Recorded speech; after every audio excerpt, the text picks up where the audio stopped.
What's up, folks? I'm Odd, by the way, and welcome to the finale of my October art challenges! Yay! Woo! Yeah! This is the fifth and final part of my series, posting each week using Inktober prompts digitally and with some characters and a story I created while doing it. The whole series follows these two characters, Suri and Kaya, as they struggle with some occult transformations. These are days 26 through 31. If you're somehow new, I have a whole playlist compiled already on my channel. It's 5 parts with this one included. I called it the October Saga. Overall, I've been kind of calling this different things because Inktober kind of sits a little wonky with me when I'm not using ink, and I don't really care for how the original prompt creator went about some things in previous years, but it's the well-more-known list of prompts every year, and definitely the catalyst for the boom of October challenges, so take it as you will. Now, day 26 was remove, and we see Kaya molting some feathers. It seems she's just going full demon at this point, very if they want a demon, I'll be one, as she removes the feathers to reveal more leathery wings associated with symbolic demons. It's also reminiscent of day 7, where she got the wings, because there's another lone shot of her reaching around to her back. Also, let's just say I knew the whole time that the hand on her shoulder was her right hand crossed over her body, alright? I totally didn't overlook the thumb placement. Totally. I have a particular love for grumpy faces, can you tell? Almost all of Kaya's faces in her demon arc are just so scrunchy and growly, and I love them! Day 27 is Beast, and we see the full extent of Kaya's transformation, but it seems like Suri has snapped out of their vision and is pleading with Kaya to snap out of her fury toward the cultists. I worry this has Suri looking more angry than concerned, but she is supposed to be more stern here. I'd imagine that sort of emotional moment where the character has to yell over all the commotion to confront their counterpart. The reds here are so vibrant and dangerous and yummy, and I love them. I think here is where I kind of enter a phase of just doing Suri's hair and wings in white as opposed to the lightest of whatever the monochrome is that I'm doing that day, and I think that it turned out really cool.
Day 28 is Sparkle, or as I like to call it, Hell Yeah Halation! At the peak of the eclipse, Suri and Kaya overwhelm the cultists by not embracing their roles and instead each other, literally and figuratively.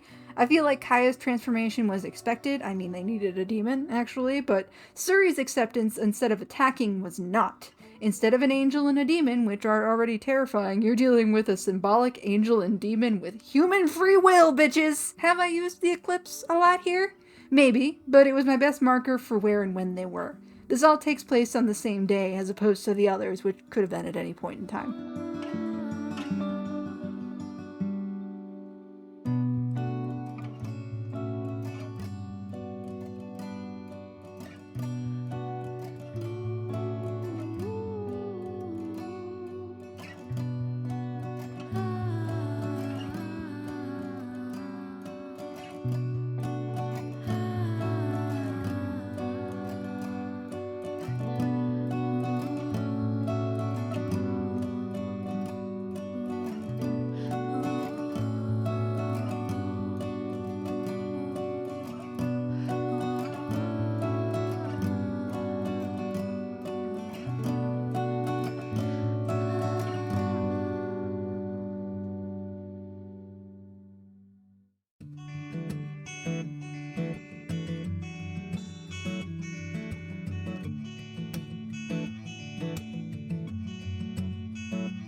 Day 29 is massive, and Suri gets to show off even more badassery with massive wings, taking a now depowered and unconscious Kaya in her arms. Bridal style is hard to draw, by the way. All I really have to say there. The massive here being played with Suri's wings, and as the sun finally begins to emerge again. I played around a bit with the half and half lighting here, kind of pushing further that duality. Suri also dons a second loop on her horns, resulting in a sort of infinity halo.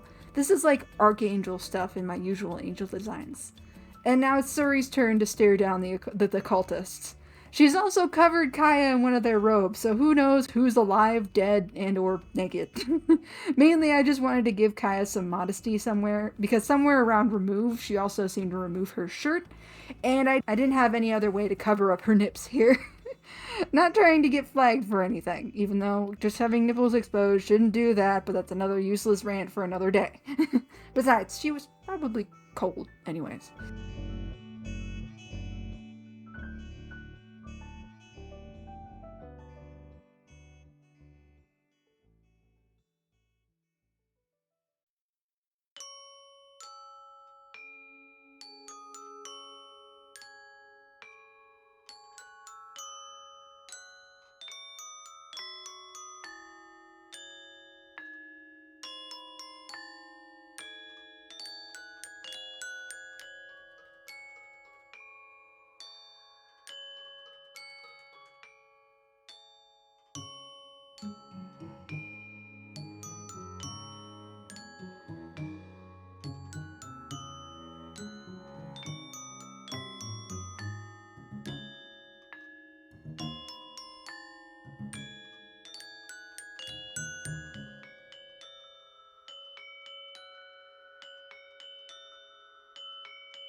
Day 30 is Rush, in which we have both of the characters awake and escaping the area with a lit torch, sort of foreshadowing what's going to happen the next day.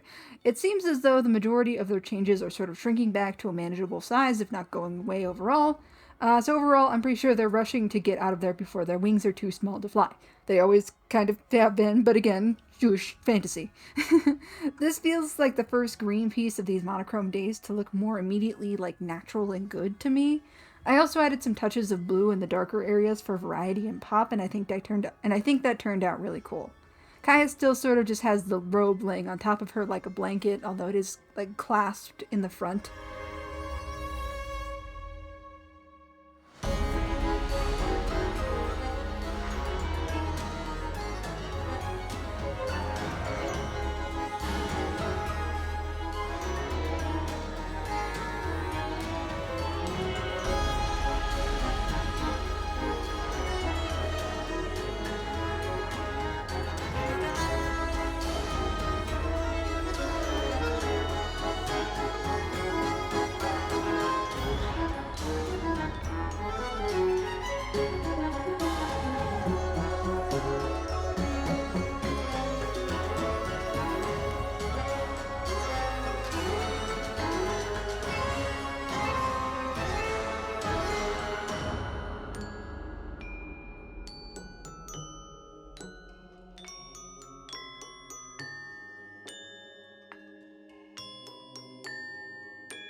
Day 31, the final day, and we're burning it all down with fire!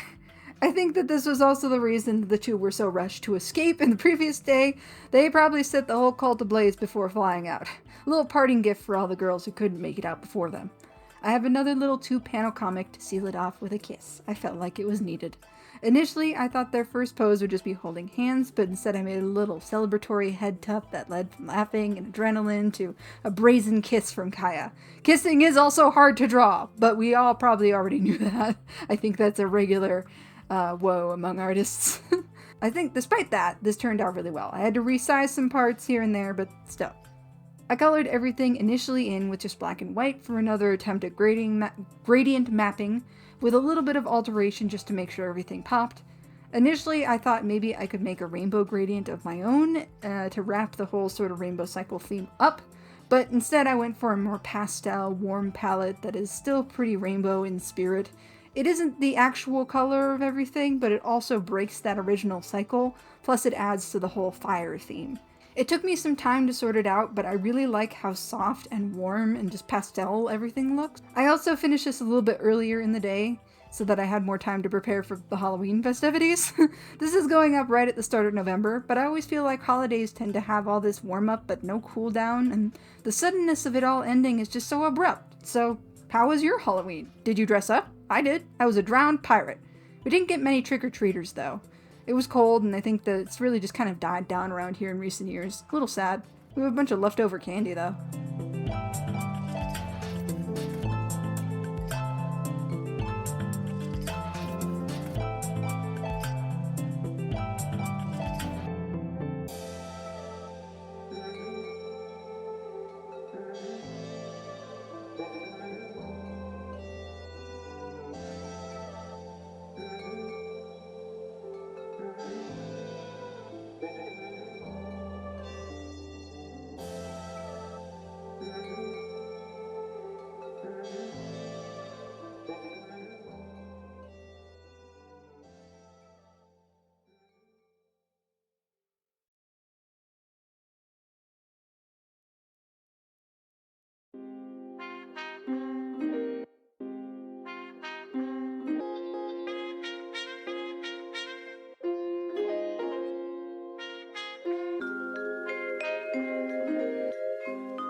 But those were all of my final week of prompts for October. I am so glad I'm done, but I'm also a little sad and lost for what to do now that it's gone. I'll miss drawing these girls every day. They were so in my head that I dreamed about drawing them. I don't think that I've ever dreamed about drawing, like, period, before. Maybe these two will make some reappearances, but let me know what you thought about this whole series overall. I think it kind of petered down near the end here, but I'm still happy to see anyone taking a look at this. It was definitely a challenge, and I feel like it's just hitting me right now how much I was actually able to do while this was going on. I guess my advice for something like this daily challenge is pick something you like, pick your limitations, and draw that thing despite them. Mine was apparently girls with horns. Give this video a like if you liked it, subscribe for more fun art challenges, and let me know what you want to see, because I am short one excuse to draw now. Regardless, I'll see y'all next time.